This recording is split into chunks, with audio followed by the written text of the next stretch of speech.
Good evening and welcome to Real Talk with Michelle. My guest this evening is Pastor Gervon Garcia Marsh. Born in Jamaica, West Indies, to Adventist parents, Gervon was raised in a home where principles of service for others, love for others, and dedication to God were highly esteemed. He has been serving as a pastor with the Seventh-day Adventist Church since 2003, and presently he serves as the Ministerial Field Associate with the Florida Conference of Seventh-day Adventists. Pastor Marsh is a graduate of Northern Caribbean University, located in Jamaica, West Indies, where he earned a Bachelor's of Arts in Religion and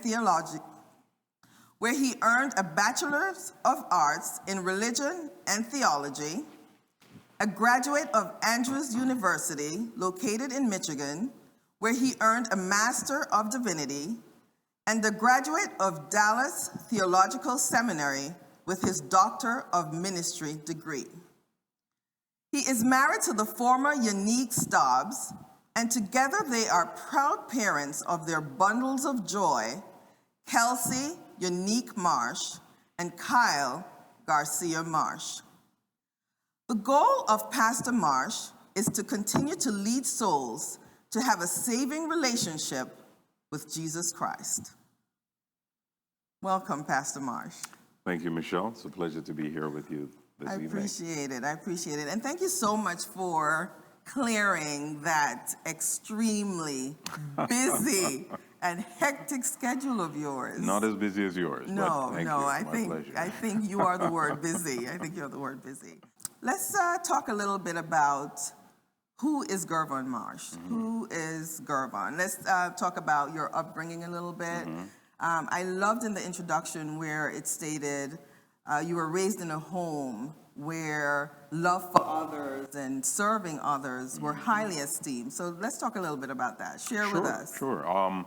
As you mentioned, born in Jamaica, and from the best place in Jamaica, Where by the way. That? Thank you. That is Duncan's Trelawney. Okay, debatable. But I guess, but no, it is the best place. Born to Herman and Loretta Marsh. By the time I was born, my parents had transitioned from the Baptist church to the Seventh-day Adventist church. Okay. But even prior to that, there were always people who enjoyed serving others. Mm-hmm. So I recall distinctly as a young boy growing up, there were always some elderly people in the church mm-hmm. who we had to help. I had to go buy their groceries. We had to take them food. And this was not a one-off thing. Mm-hmm. Our parents mm-hmm. made sure that they were consistently helping others. Mm-hmm. And they not only demonstrated that, but they involved us in the process. So it became a way of life for you. It became a way of life. I can remember Sister Telfia, there's a little old lady. She retired from America, moved back to Jamaica, and my dad would help, and I would always be there. Most Fridays, I would go buy her groceries and take to her. I can remember Miss Mary, another elderly lady in the church and community. So that's what they instilled in us. And I know, for example, people will always be coming to our house to be fed and to be ministered to, things like that. So I thank God for that upbringing. Now, I must say, we call my dad the Colonel. We call him the Colonel for a reason, you know? Right. Well, he was this very tall man. I think he was about 6'7" or taller, very deep voice, and a very commanding presence, both in the house, in the church, and in the community. And so he had he's a gentle giant, basically, but one who was serious about life, about God, and about serving others. And he instilled that in us in appropriate ways, yeah. So you're very much like your father, because I do.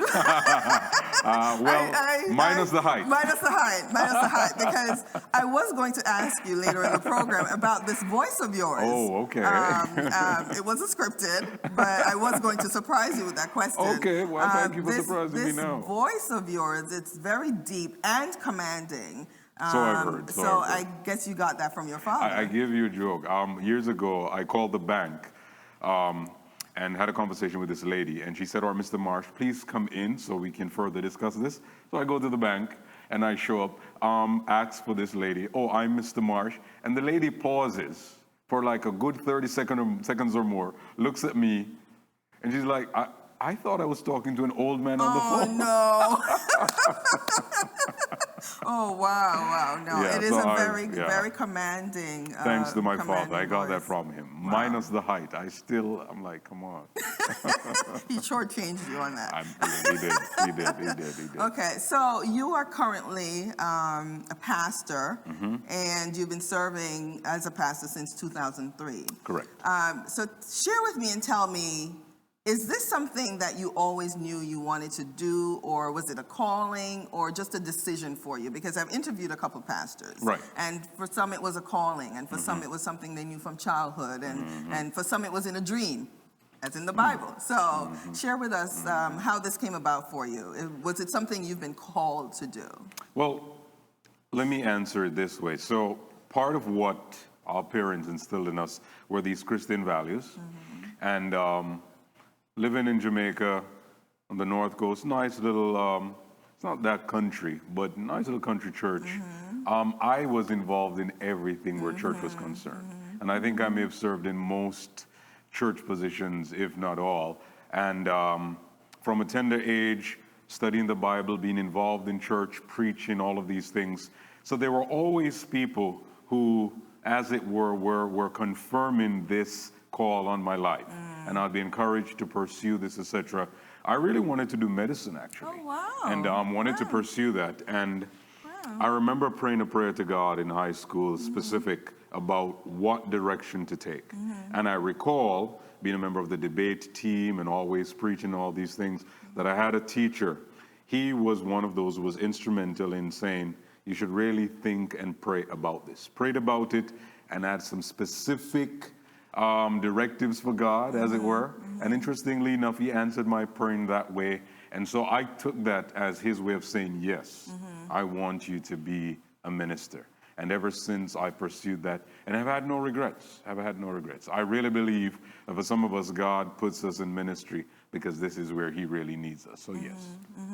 And when you answered the call to ministry, along the way in your journey, was there a time that you had any doubts, any regrets, or, some in terms of the decision, in terms of following the call?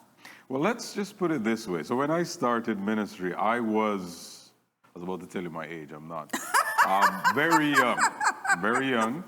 And I entered ministry at that young age. It was exciting at the time. I wasn't married or anything like that. But then as I continued to grow in ministry, I won't lie to you. There are times where I'm like, God, no, I'm not doing this. And that was primarily because of, I guess, dealing with the people of God. And I love the people of God. But I'm telling you, I think I felt like Moses. You know, Moses has had his time with God's people where it's like, I'm done. And other leaders. And I've had the same. But no regrets, really, because even then, God showed me that, listen, I will equip you to deal with the challenges. So whatever the challenges have been, he has equipped me. But I would be lying to you if I've told you that there have been times where I'm like, no, I'm done. But then no. God always gives me what I need to deal with those challenges at those times. And to carry out his message. So you are currently the ministerial field associate for the conference. Share with us what that position is about and the responsibilities that come along with that. So we have a ministerial director, and I'm one of his associates. Florida Conference is so large that one person could not manage all those responsibilities. Just to give you perspective, I'm responsible for the South Florida area. And up until recently, I had maybe about 45 pastors. I think one or two have retired and some changes. So it's still over 40. That's a lot. Right, that's a lot. There are conferences that have less pastors than I do. So in a sense, I have a mini conference. So as the associate and as a ministerial director, I'm the pastor's pastor. So the question is this: when the pastor needs to be ministered to, who does he or she go to? That is where I come in. So I provide leadership in spiritual leadership, administrative leadership, things pertaining to evangelism, and other areas. So I'm there to serve the pastors and to help them as they journey along. Pastoring is at times one of the most lonely experiences. And we encourage the pastors to form connections with their fellow pastors, etc. But if they ever need anyone to go to, that would be me. That's my responsibility. So And why I'm do you the say it's pastor's lonely? pastor. Why do you say it's lonely? Well, Especially when we look at it as, okay, overseeing a church with a congregation and, you know, lots of acquaintances. And why do you say it's lonely? Well, it's lonely because you can be in a crowd but still feel alone. And that's what it feels like. If you have a big church, say like the Ambassador Church, love the church, right? Pastor Benz, love him, big church, etc. But you are many times operating as the professional. So you serve your people and you do so professionally. But when you carry the burdens that you carry, you don't run to your members to tell them your problems or anything like that. And then you may not even want to burden your wife because outside of the home and all the other responsibilities that she may carry, you don't want to burden your wife. So who do you talk to? And sometimes your colleagues may not even understand. And in essence, pastoring is burden bearing because we represent the pastor as a shepherd, and a shepherd bears burden. Exactly. But a lot of times you don't hear, well, if you see a shepherd talking to a sheep, you you may be wondering what's going on here, but in the sense, you're not going to go be talking to your sheep about all the challenges, et cetera, that you carry. So it can be lonely in that sense. And it's also lonely in the sense that many people are not able to appreciate the issues that a pastor deals with, you know? And as I mentioned, sometimes even your colleagues may not be able to understand, or, you know, maybe not be able to talk to them. So in that sense, it can be very lonely. It can be very lonely. So you assist in both their personal growth and development as well as on the conference level. Right, so in terms personal of and providing professional. The tools Right. as to what they need. Exactly. So personal and professional growth to help them with the tools, correct. Okay. So what kind of tools do you give them? I know that we talked a lot about evangelism. So how do you encourage them to do that? In terms of their personal growth, how do you encourage them to do that? Growing with their congregation and their families, and in terms of evangelism, what kind of tools do you provide and what kind of encouragement? How do you go about giving that to them? So we do a number of things. Let me start with the personal, which also affects the family issue. So every year, for example, in Florida Conference, we provide at least 2 days where a pastor and his family can go to Camp Kalakwa and just chill, no cost to them. We cover their travel, their per diem, everything. Wellness. Because exactly, wellness is important. Get away, chill, rest. Don't worry about church, anything like that. And I tell them, if anything pertains to the church, have them call me. So we invest in them where their personal is concerned and their family. That's one. Where professional is concerned, each month I meet with the pastors and I do training, or I bring in someone to do training. And one of the things that I like to do is I read. Whenever I read a good book, I buy that book for my pastors. And I say, read this. It will help you in this way and that way. For example, earlier on this month, I met with the pastors, maybe last week, I think, no, the 15th. I met with the pastors and I just read a book called Influencers. Powerful book. Anyone wants to really read a good book, read that. It will transform you personally. It's not just for pastors, because it really looks at people who have made a difference across various spectrums and shows you the common denominators about these people who are making a difference. And so I got that book for them. We met, we discussed it, and I give that to them. Other times I'll bring in professionals to train them. One of the things that I like to do is bring in our HR specialists, because we are not only worried about their professional development and expertise now, but you have to think about long term. So we bring in HR to do training on things pertaining to retirement. That's nice. We bring in professional financial individuals to say, show them how they need to get ready for retirement. What do they need? They'll need their Social Security. You'll need a Roth or your IRA, whatever, all these things. So we do that. Where evangelism is concerned, we try to do that not only by telling them, but also by demonstrating and involving them. Recently, we had a series at the Ambassador Church where we brought in Pastor Samuels. This was a time for training, not only for the pastors, but also for their members. And just the whole process of planning, going through that, and then debriefing and extracting from it the different principles and issues is a way of equipping the pastors. So we do it not only theoretically, but also practically, Yes, especially which where is evangelism important. is concerned. Yes. So those are some of the ways that we try to equip our pastors. That's great. That's great. So here's my question to you.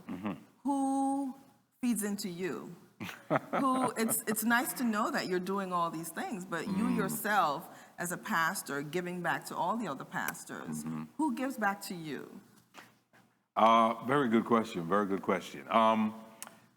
So for one, we can give the answer, oh, Jesus gives to me and all of that. But Jesus, I don't think he's going to come down right now and talk to me in person every day. And, so what we do is we have a team. And each month we meet as a team. That's one of the ways that I'm being poured into. Because it's a time for spiritual reflection. We spend a good time just thinking and talking together about God's word. And then we have a director who is very pointed. I remember every year also, we have OR retreat. So all the directors come together. Nice. And for the last couple of years, we go to Daytona. We're at a hotel. We bring our families. Nice. We spend most of the day just reflecting and talking. And we talk about our journey. And we do that not because we have nothing to do, but we want to hear from each other and build up each other. So I can safely say that in Florida Conference, the team helps us in that way. The team helps us in that way. And how is the trust factor? How is the trust factor? Because it's nice to hear that, you get together and you discuss things and you pour into the pastors, but do you also provide a safe haven for them, regardless of what it may be? Family, financial. It's nice to know that, you're helping them progress and preparing them for long term. But what is the trust factor like? I guess it would be better to ask them, but here's what I do know. I've learned that trust is not something that I'm going to get from them automatically. So I have to find ways to build trust. Now, I'm not going to tell them, oh, I'm building trust. I don't do that.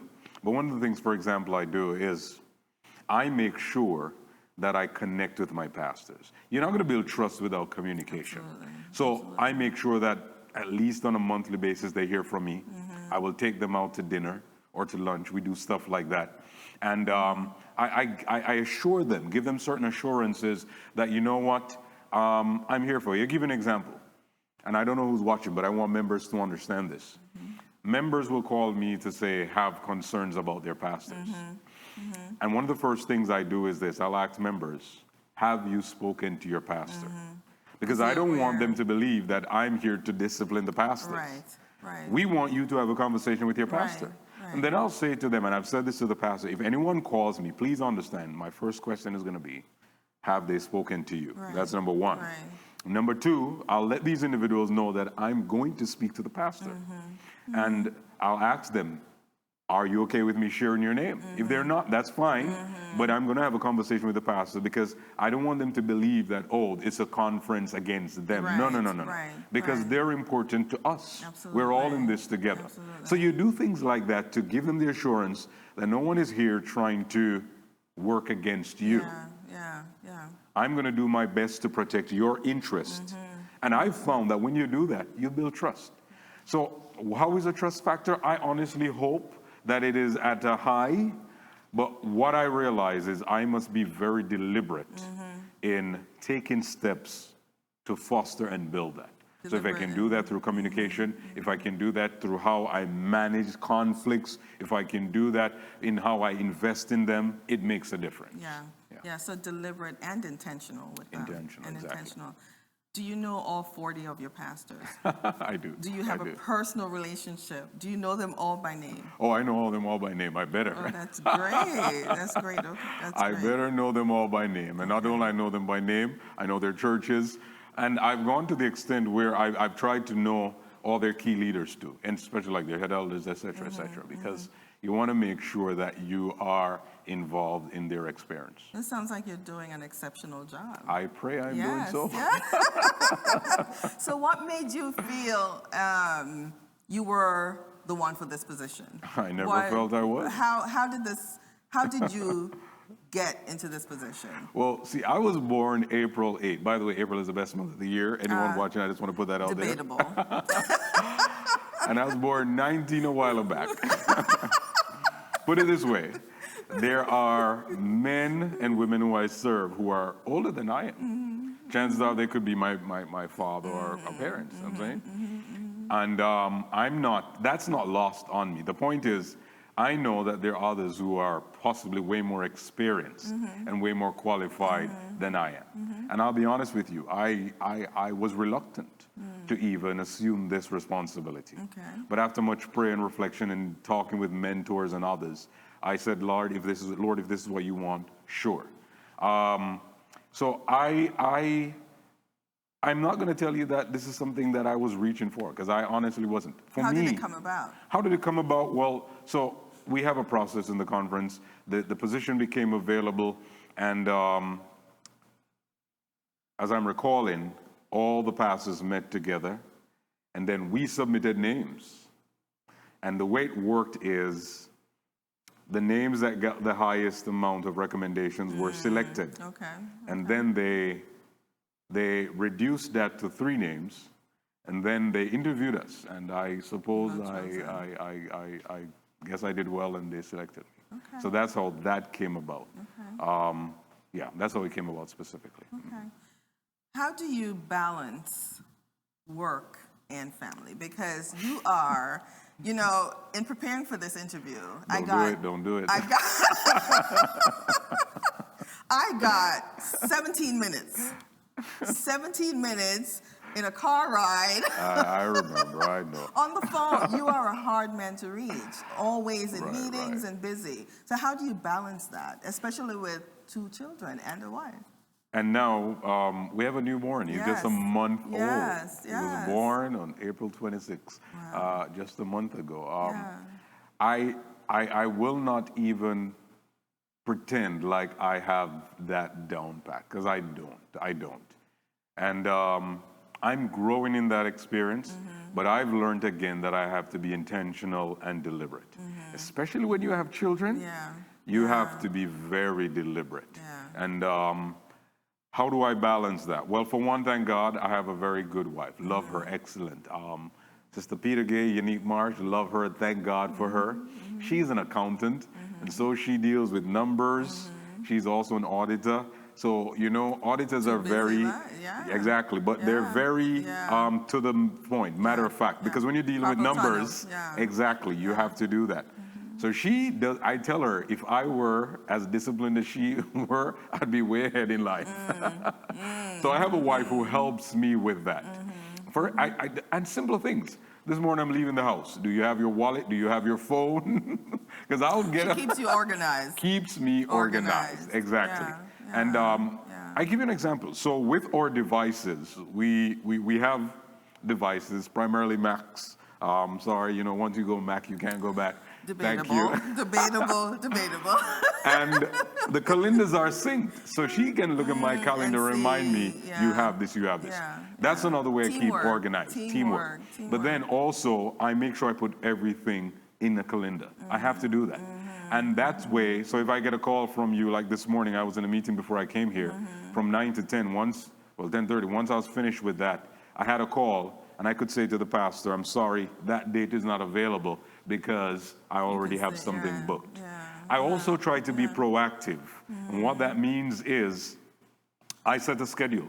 So at the beginning of the week, I will look at the upcoming week and identify the key things that needs to be accomplished, and put those down and then work through those in terms of prioritizing those. And the truth is, because for example, if I'm not proactive, I'm going to be in problems. I'll give you an example. We have a calendar for the year. We have meetings we set. So I insert those first. And then, exactly, I balance things around those. I have to. If I don't, I'm going to be in problems. And the reason for that is because managing all these pastors and churches, a conflict or an issue can pop up. It's a lot, yeah. And I can't say, oh, I can't deal with that. No. You make time. I have to make time. So I make sure that I calendar my events, do all of these things, and use that to manage me. But then I'm also very deliberate, and God knows that we try to do our best where this is concerned. I make sure I calendar my family time. Absolutely, I love that. Family time, I love that. time for my exercise, because if I don't exercise, I'm going to go crazy. Some personal time there. Exactly, and time for my children. So, for example, if you call me on a Sunday afternoon between certain times, you may not get me because I take my daughter to the pool. That's the time we go for that. And are you working while you're at the pool? Oh, no. That's what I'm saying. If you call me, you're going to get me. I'm sorry, because we put aside that time for family time. But when I say working, I mean, is the phone in your hand? Oh, no. It's down. It's down. You're focused on. Sometimes I don't even bring the phone because the pool is nearby. Good. So, leave it at home, go to the pool, do whatever you need to do. That's great. And again, I'm not saying we have this perfectly, but I'm learning that if I'm not intentional and deliberate, it never happens. And here's another thing that I've also found. Our vacation time has to be scheduled. Right now, I'm entitled to paternity leave. I've already determined when that's going to be. And those 6 weeks, ain't nobody called. Hey, you can call. You're not going to get me. And I don't care. I'm sorry. It's not going to happen. Because no, I'm serious. You have to be intentional. We couldn't reach you before anyway, so it doesn't really matter. I do call back though. I will text back or call back, But it's busy, but you have to be intentional. So what's a typical day for you like? A typical day dealing with your 40 pastors and all the meetings, what's a typical day for you like? All right, let's give you an example. And that varies, a typical day, a typical week. Because part of what I do is that we travel a lot.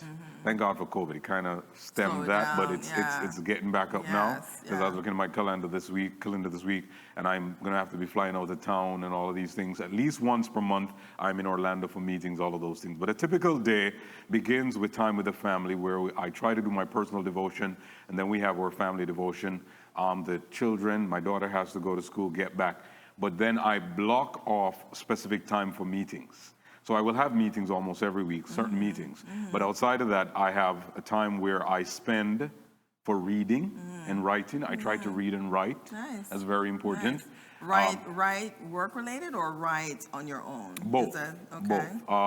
So, for example, I had to write an article recently for the Florida Focus, which is one of our, I think, quarterly journals. So I spend time, put that aside to write for that, or for my personal time.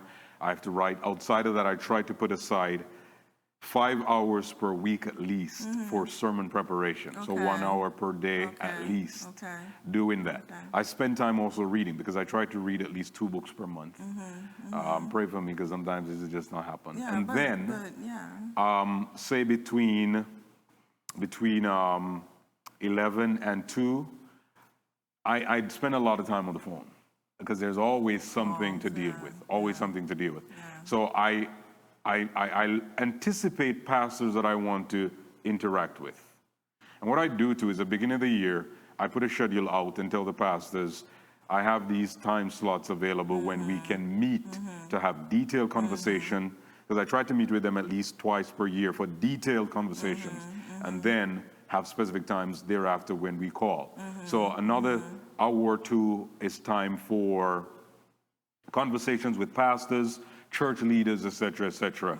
And I didn't mention exercise. I do have at least an hour in the morning that I exercise. I did, right? Yes. So exercise, personal reading, writing, sermon reflection, and then time for conversations with pastors and or meetings. Because almost any given week, between 11 and say 2, I have meetings. Wow. It never fails. It's a full day. It's a full day. And then I also end up with meetings in the afternoons, especially if I'm out of town or anything like that. It varies, but it's typically a packed day. And don't forget, have a young family.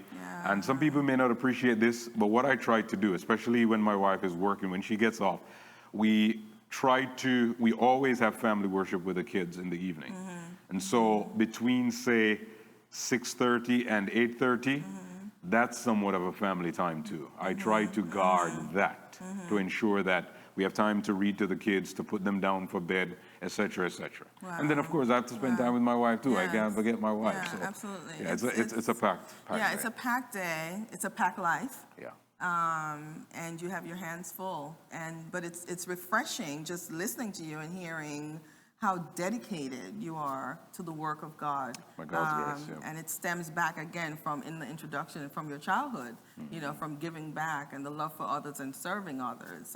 It's showing now in what you do. So that's really refreshing. You know what's amazing? My parents, I always marvel at this because they were business owners, but they were so involved in church, sometimes you wonder where they lived and worked, if it was at church or outside of church. And I have to be careful because I share this with you. Years ago when I wasn't married, I'll never forget this. I had two churches at the time.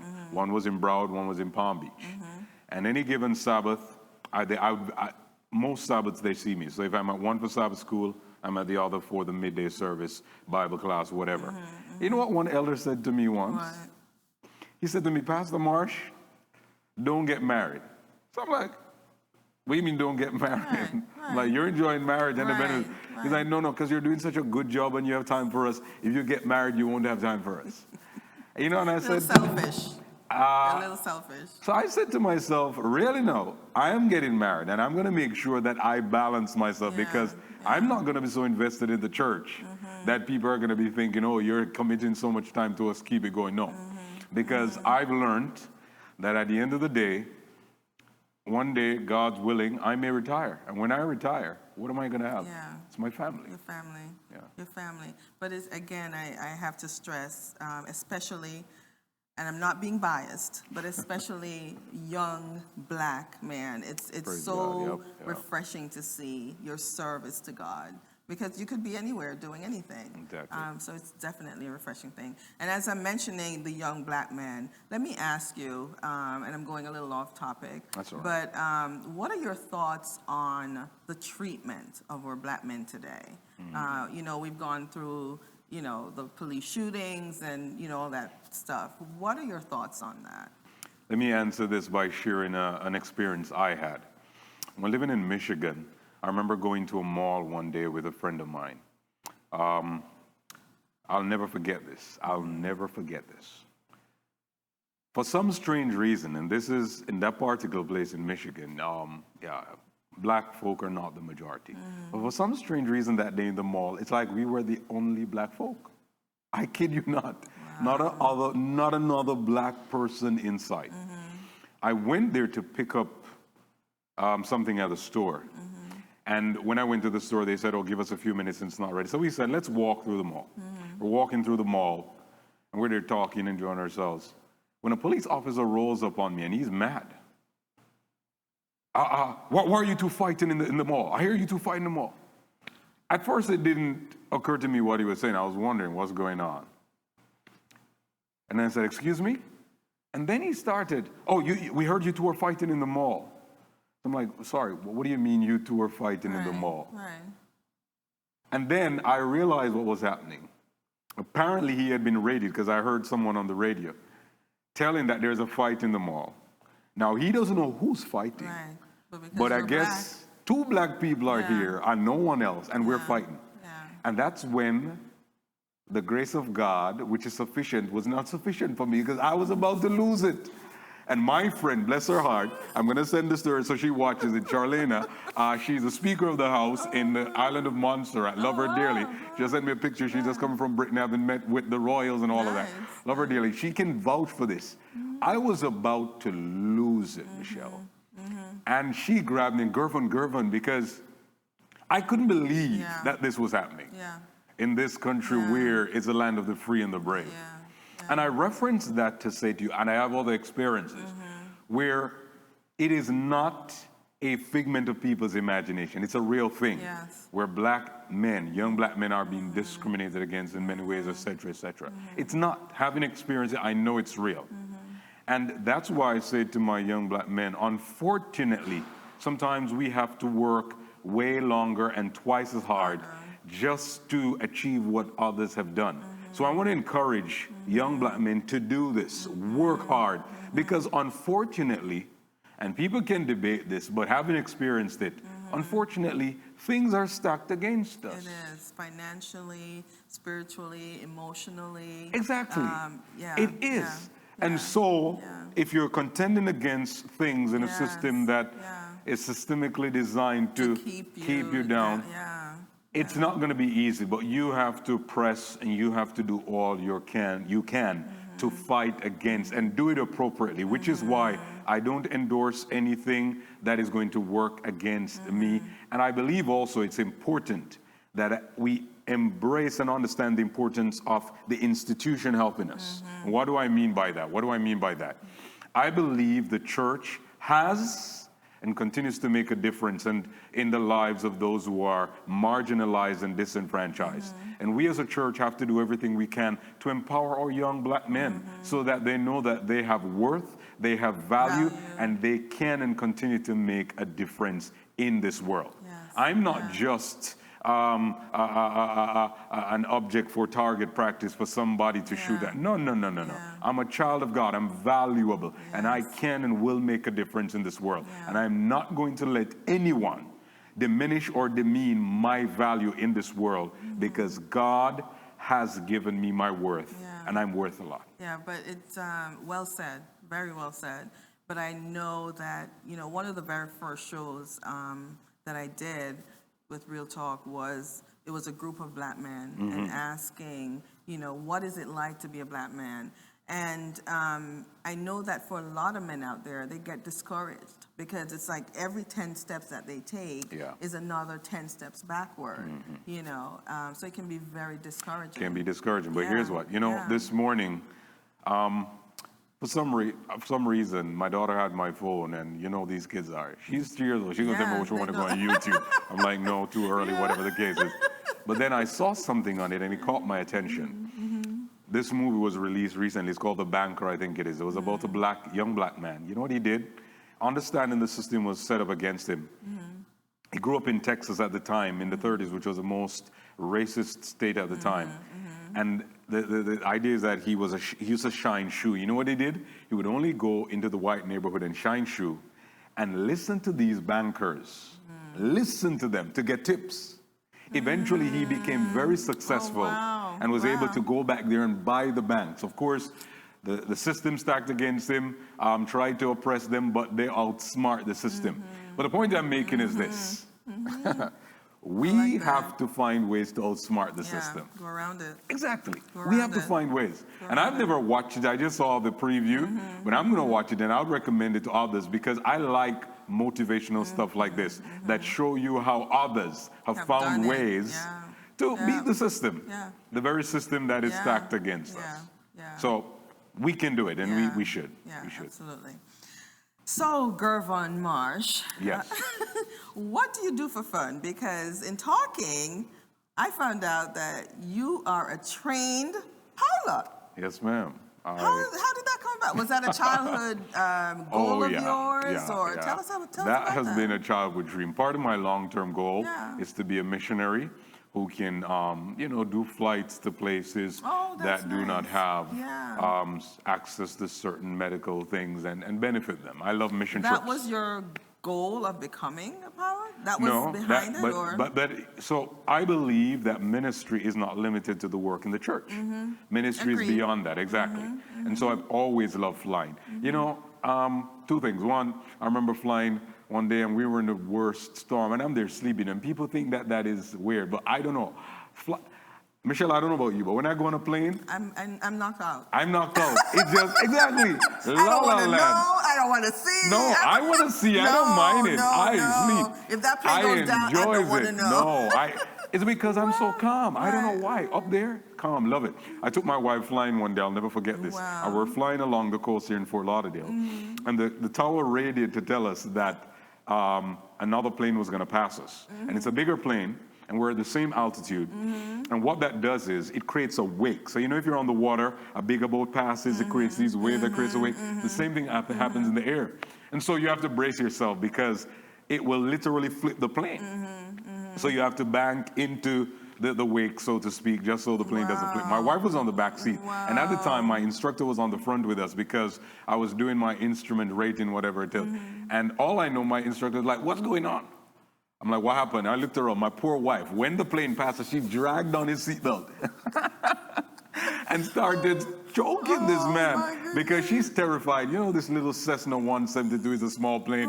You have to have the guts for that because I promise you, especially if you're in the back seat, it will bring up everything, even what you didn't put down there. TMI. But no, I enjoy flying. I mean, it is relaxing for me. It is fun. So because I like that, people are going to tell me, do you like extreme sport? Yes, I've been skydiving.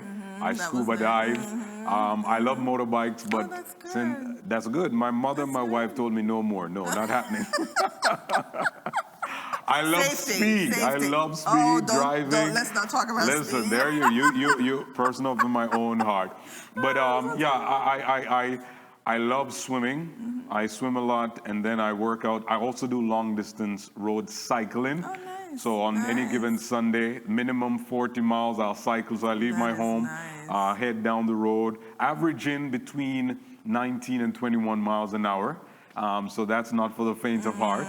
Yes. So what else do I love to do? Some things I love to do that the church may not approve of. Not wrong things. Not wrong things. Not wrong things. Those are some of the things that I do for fun. Wow. Well, it sounds exciting. Yeah, it sounds exciting. Sounds exciting. Okay. And it is. It is. So, are you living your purpose? You wanted to do medicine. You ended up being a pastor. Now you are the ministerial field associate. Are you living your purpose? And if so, are you living it to the fullest? One of the things that, one of my philosophy is written by this man called Lord Chesterfield. And it says, consistency of purpose and simplicity of decision must rule and guide the conduct. Ooh, I like that. And consistency of purpose, simplicity of decision must rule and guide the conduct. Lord Chesterfield wrote that. I like that. And there's this other book that I love so much. I recommend it to everyone. As a Man Thinketh. Beautiful. Those thoughts in that book, along with the Bible, of course, have really helped me to hone in on, am I living my purpose? Because every day that I get up, that's something I ask myself, maybe not those terms. But I put it this way: faithfulness to God is key. And faithfulness wherever He places me. I'm miserable if I don't do my work. I kid you not. I'm miserable. I can't sit around and just do nothing. I have to do something. I remember when the pandemic just hit and we're having all these meetings on Zoom, and then I found myself having some extra time. You know what I did? What? Started doing some woodworking. I don't know one thing about woodworking, but I went, looked on YouTube, I made some beautiful things, put them in my house. I have a coffee table and stuff like that. Really? So I'm the type of person who's miserable if I'm not, it's not miserable if I'm not doing something, but if I'm not fulfilling my purpose. And my purpose includes ensuring that I'm faithful where God has placed me. And that's very important to me. So am I living my purpose? My prayer every day is this: one, God, show me someone whose life I can touch and make a difference in. And God, please show me how and where I need to be faithful today. That's beautiful. And that's how I live my purpose. That's beautiful. Because for some purpose, they think they're living their purpose, but it's a job. It's a 9 to 5. And it's a 9 to 5, and it's miserable for some people. Fulfilling. Not fulfilling. But no, So I enjoy what I'm doing, especially with the pastors. I enjoy pouring into the pastors. I enjoy pouring into the churches. And I enjoy making a difference where I can. And preaching as well. Oh, yeah, I love preaching. Indeed. Do you preach just about every week, or? Yeah. Basically. Wow. So what I do at the beginning of the year, as I mentioned, when I meet with, I put together a strategic plan for the district and for myself personally, which includes identifying specific dates that I give to all the pastors. And what I did this year, for the first half of the year, I'm focused on the churches in my district that I have not yet preached at. And it was about 12 of them. So far, I've preached in most of them, and I just have a few left to preach. Okay. Tomorrow I'm preaching. Yeah, almost every given Sabbath I preach somewhere in some way, shape, or form. Yeah. Wow. Okay, so as we prepare to close, you've said some good things in terms of encouraging young black men. I would love for you to give some advice to young pastors that are coming up. Balancing the work life and family and being true to the work and the Word of God. I'd love for you to give some encouragement to them about that. Sure. And you can look into the camera and do that. Definitely.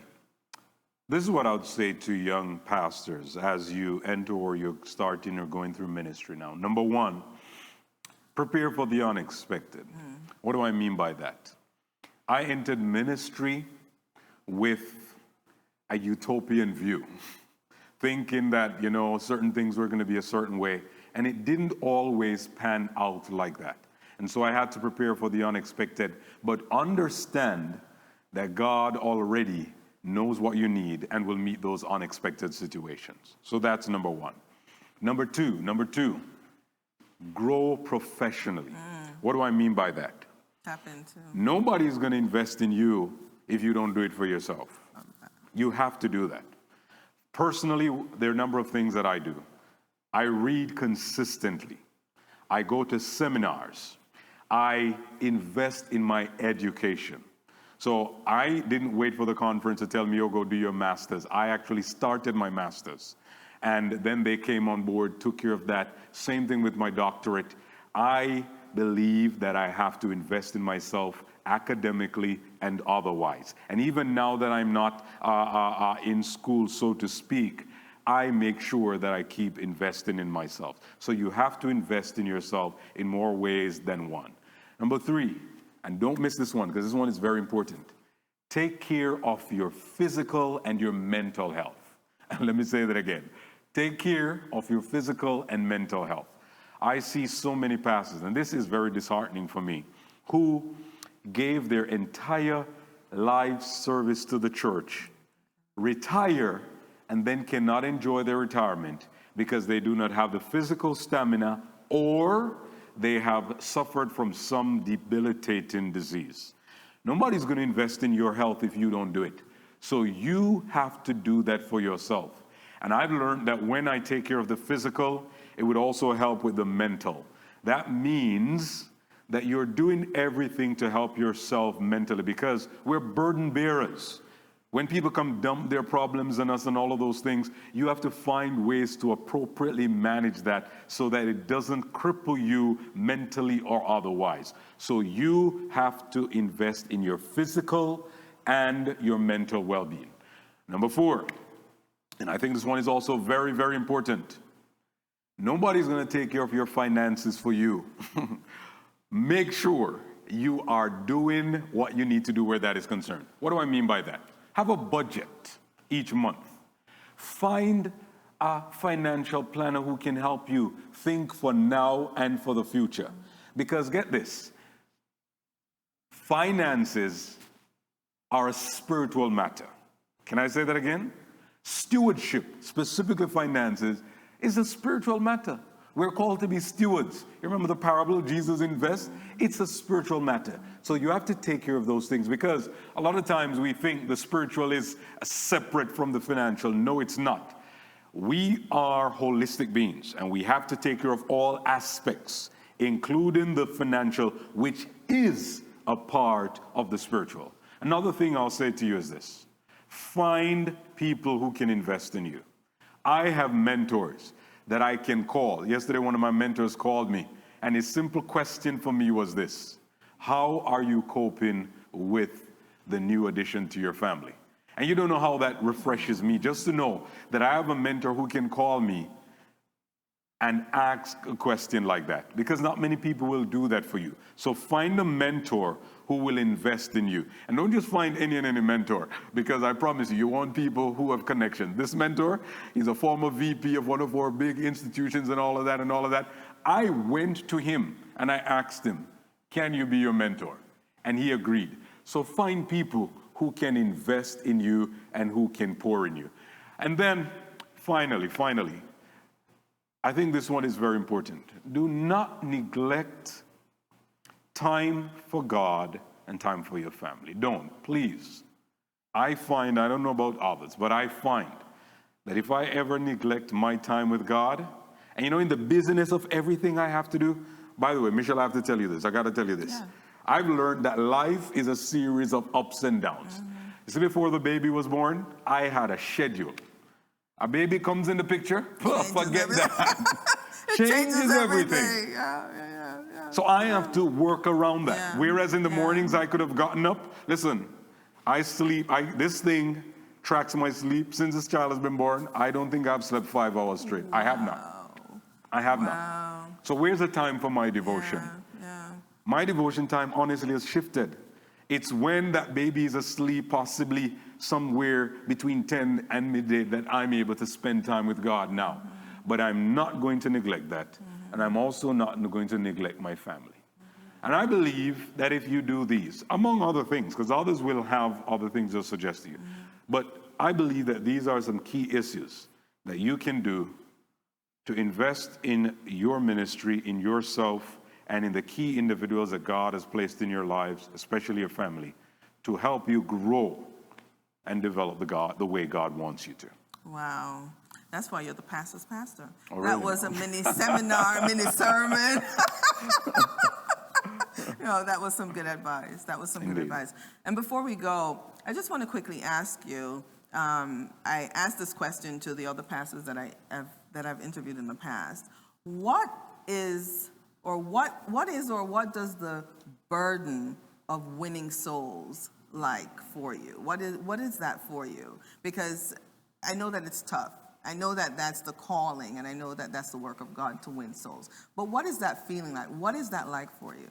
It's the best feeling ever to see someone move from sin and Satan, basically, mm-hmm. and give their lives to experience salvation in Jesus mm-hmm. Christ. Mm-hmm. I share one example. Years ago, I did an evangelistic series, and there was a young lady who came to the meeting.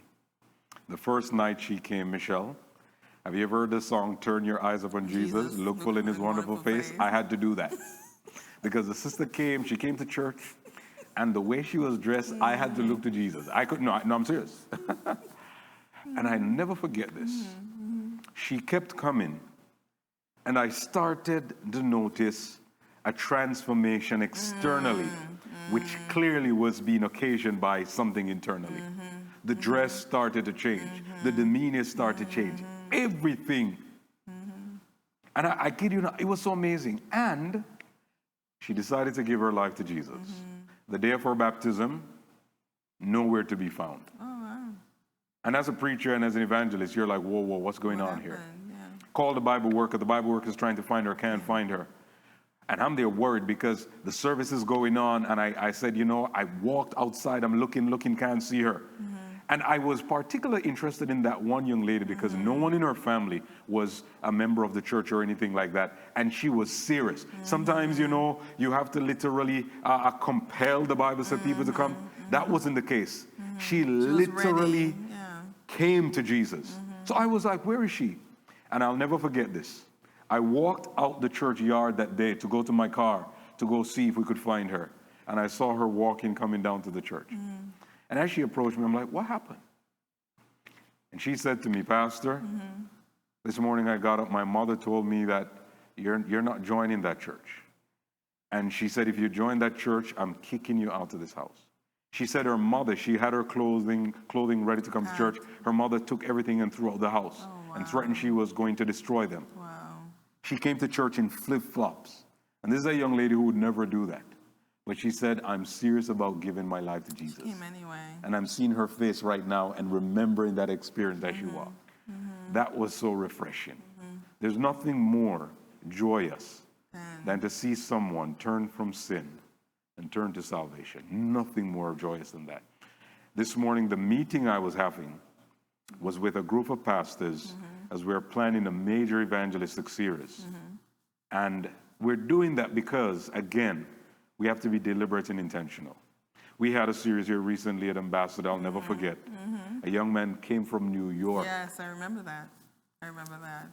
to be baptized. Yeah, yeah. That was so. Left his job. I'm telling you. Yeah. Such a joy. Yeah. Such joy. Yeah. So that burden that we carry for souls is such a wonderful one, because there's nothing more exciting to see a change in someone's life from sin to salvation. Yeah, yeah. And knowing that your calling, is playing a part in all of that. Amen. On this person's life. Indeed. That must be even a bigger feeling, bigger Indeed. blessing, Indeed. in other words. But thank you so much, Pastor Marsh. My pleasure. I greatly, greatly, greatly appreciate you making the time to be here. You're more than welcome. I enjoy- calendared you in my business schedule. He made time for me. No, but I do appreciate it. I'm sure the folks got to know you a little better, got to know that you're a pilot. You enjoy some other things apart from preaching and ministering to the pastors and being a pastor's pastor, but I do appreciate you making the time to be here, and I appreciate the conversation. My pleasure. Thank you. I appreciate you. And to your viewers, I continue to say thank you for watching and supporting this ministry. Remember to hit the like button, subscribe to us on YouTube, and feel free to reach out to us at realtalkwithmichelle1@gmail.com. We all have a journey. We all have a testimony. Don't be afraid to use it to bless someone, to uplift someone, and encourage someone. Until next time, let's have some real talk.